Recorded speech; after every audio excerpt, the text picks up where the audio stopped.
कल्पना करें कि अगर हमारा पृथ्वी गलती से ब्लैक होल द्वारा कब्जा कर ली जाती तो इसके परिणाम कितने विनाशकारी होंगे। हम जानते हैं कि ब्लैक होल ब्रह्मांड की सबसे भयानक खगोलीय वस्तु है।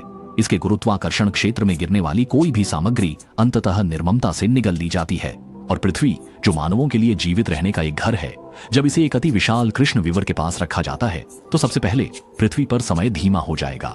ये हो सकता है कि पृथ्वी पर कुछ सेकंड के दौरान बाहर कई साल बीत जाएं, क्योंकि आइंस्टीन के सामान्य सापेक्षता के सिद्धांत के अनुसार कृष्ण विवर की शक्तिशाली गुरुत्वाकर्षण क्षेत्र आसपास के समय और स्थान को विकृत कर देता है, अंततः समय के प्रवाह की गति को धीमा कर देता है। इसके अलावा क्योंकि पृथ्वी का वह हिस्सा जो ब्लैक होल की ओर है उसे पीछे के हिस्से की तुलना में अधिक गुरुत्वाकर्षण प्राप्त होगा, इससे पृथ्वी धीरे धीरे लंबी हो जाएगी, जिसे वैज्ञानिक स्पेगेटीकरण प्रभाव कहते हैं।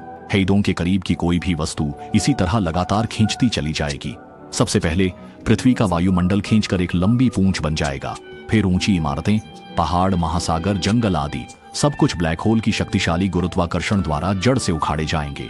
अगर इस समय आप जिंदा हैं तो आप एक अत्यंत धक्कादायक दृश्य देखेंगे।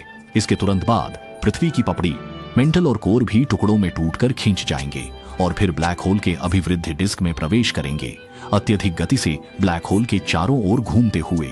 最后一步就是逐渐被黑洞给吞噬殆尽，最终整个地球就连渣都不剩了。这就是黑洞的可怕之处。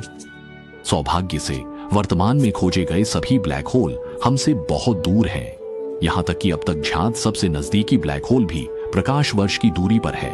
इसलिए हमें फिलहाल चिंता करने की जरूरत नहीं है कि पृथ्वी काले छिद्र द्वारा खींचकर नूडल्स की तरह हो जाएगी। इसे देखकर आप शायद सोचें कि काले छिद्र के अंदर आखिर क्या छुपा है।